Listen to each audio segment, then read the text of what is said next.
Assalamualaikum warahmatullahi wabarakatuh. Hari ini kita akan belajar matematika. Sebelum belajar matematika, buku yang kita gunakan adalah seperti ini.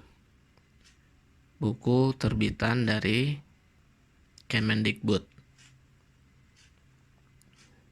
Nah, jika kalian sudah mempunyai buku ini, mari kita lanjut ke pembelajarannya. Sebelum pelajaran dimulai, alangkah baiknya kita berdoa terlebih dahulu menurut kepercayaan masing-masing. Berdoa dimulai. Doa sebelum belajar.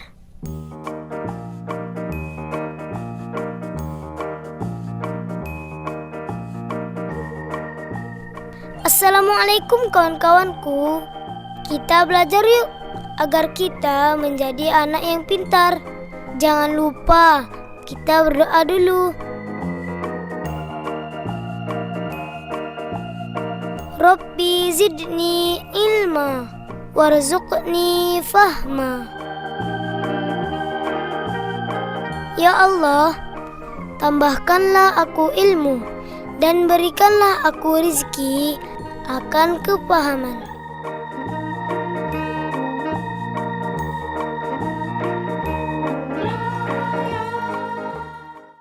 Berdoa selesai.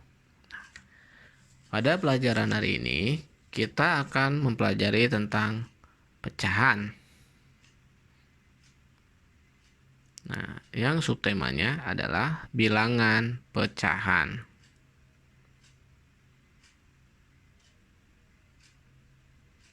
Sebelum kita masuk ke pembelajaran, apa yang akan kita pelajari hari ini? Pertama, menjelaskan pecahan-pecahan senilai dengan gambar dan model konkret. Kedua, menjelaskan berbagai bentuk pecahan. Ada pecahan biasa, campuran, desimal, dan persen. Dan hubungan antara bentuk pecahan. Ketiga, menjelaskan dan melakukan penaksiran dari jumlah, selisih, hasil kali, hasil bagi dua, bilangan cacah pecahan, dan desimal. 4. Mengidentifikasi pecahan-pecahan senilai dengan gambar dan model konkret. Kelima, mengidentifikasi berbagai bentuk pecahan. Ada pecahan biasa, pecahan campuran, desimal, dan persen. Dan hubungan antara bentuk pecahan. 6. Menyelesaikan masalah penaksiran dari jumlah, selisih, hasil kali, hasil bagi dua bilangan cacah, pecahan, dan desimal. Bilangan pecahan banyak dipergunakan untuk menyelesaikan permasalahan yang ada dalam kehidupan sehari-hari. Seperti satu buah apel dari 10 apel dalam satu keranjang. Dan satu coklat utuh yang dibagi menjadi 10 bagian yang sama besar.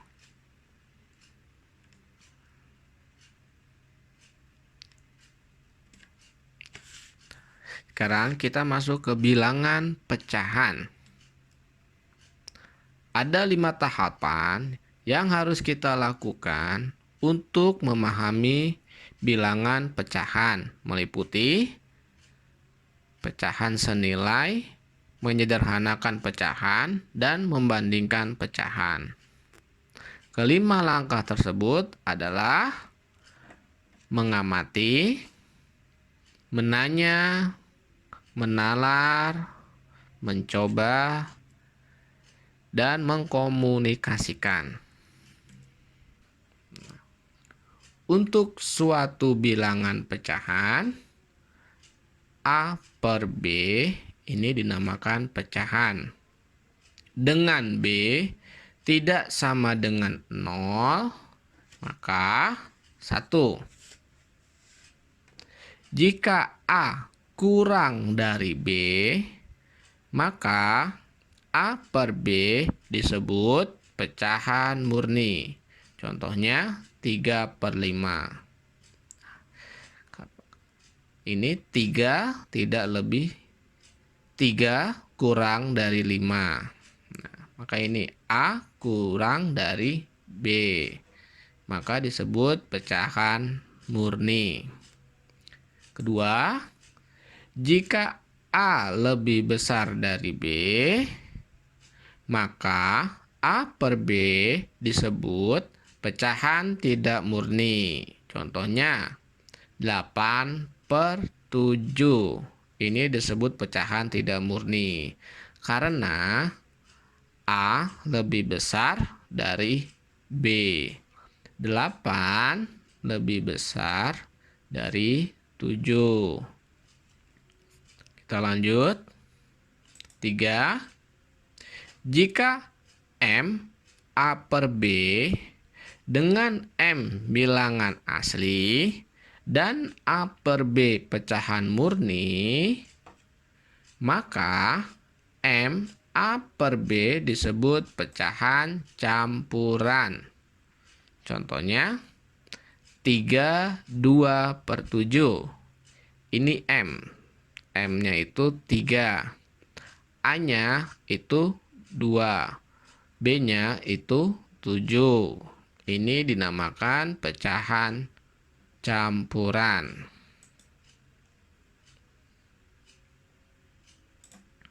Nah, perhatikan gambar buku di sini. Ada buku berwarna kuning. Nah, coba lihat pertanyaannya. Berapa bagian buku berwarna kuning dari seluruh buku? Yang kuningnya ada berapa? Ada 2. 2 buku berwarna kuning dari, dihitung ini, ada 1, 2, 3, 4, 5, 6, 7, 8, 9, 10. Berarti ada 2 buku berwarna kuning dari 10 semua buku. Semua buku ini jumlahnya ada 10. Terus, bagaimana cara menulis bilangan pecahannya?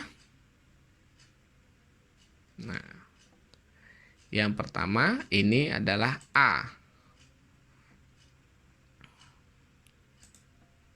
2.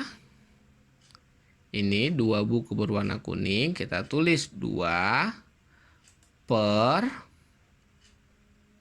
berapa ini jumlah semua bukunya? Ya, 10. Kita lanjut. Pertanyaan kedua. Perhatikan tongkat ini. Nah, berapa bagian tongkat yang dicat warna merah?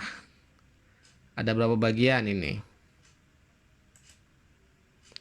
Ada 1 bagian tongkat dari 2 bagian. Bagian 1, bagian 2.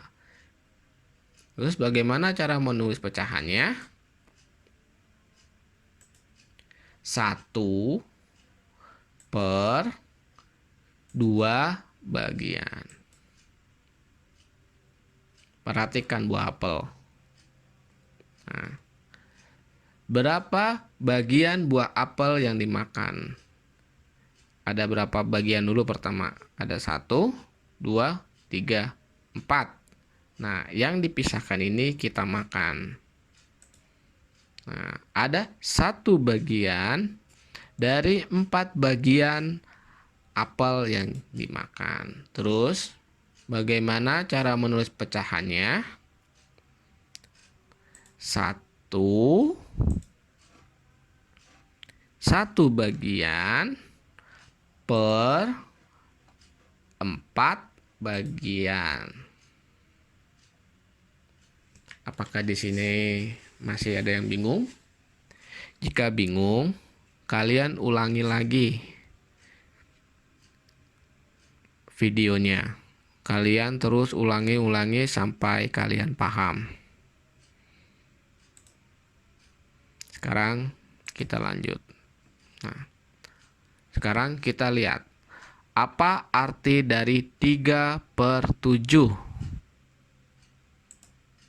Nah, ya, ada 3 bagian dari 7 bagian seluruhnya. Terus, mana pembilang dan penyebutnya? Ada yang tahu? Nah, kita tulis 3/7-nya di sini. Mana pembilangnya, mana penyebutnya? Yang 3 ini disebut?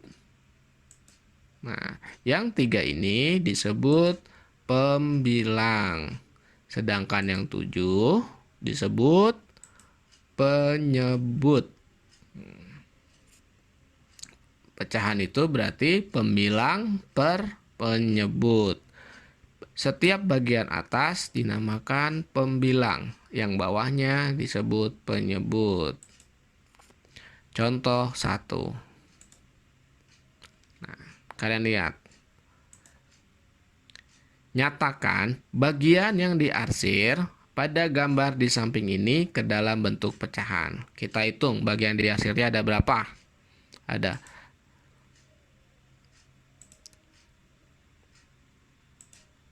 1, 2, 3, 4. Ada 4 bagian yang diarsir. Maka kita tulis 4. Per, kita hitung semuanya bagian ini. Ada berapa? 1, 2, 3, 4, 5, 6. Berarti di sini kita tulis 6. Nah, dari 4/6 ini, mana penyebutnya, mana pembilangnya? Nah, sama seperti yang di atas. 4 ini dinamakan pembilang. Dan yang 6 dinamakan penyebut. Kita lanjut ke contoh kedua. Sebelum lanjut ke contoh 2, jika kalian masih belum paham, kalian ulangi lagi aja videonya. Kalian play ulang. Nah, perhatikan gambar seperti di bawah ini. Nyatakan bagian yang diarsir pada gambar di samping ke dalam bentuk pecahan. Penyelesaiannya. Nah, kita hitung yang pertama adalah bagian yang diarsir. Ada berapa? 1, 2, 3. Maka di sini kita tulis 3 per. Nah, pernya ini kita hitung yang bawahnya keseluruhan kotak ini. Ada berapa? 1, 2, 3, 4, 5, 6, 7, 8. Berarti kita di sini tulis 8. Nah, terus yang 3 ini disebut pembilang. Yang 8 disebut penyebut. Baik. Jika kalian masih bingung, kalian ulangi lagi videonya sampai kalian paham. Jika sudah paham, kalian kerjakan yang ada di buku halaman 8. Jika sudah selesai, hasilnya boleh dikirim untuk dinilai. Pembelajaran hari ini cukup sampai di sini. Terima kasih sudah mendengarkan. Saya tutup. Wassalamualaikum warahmatullahi wabarakatuh.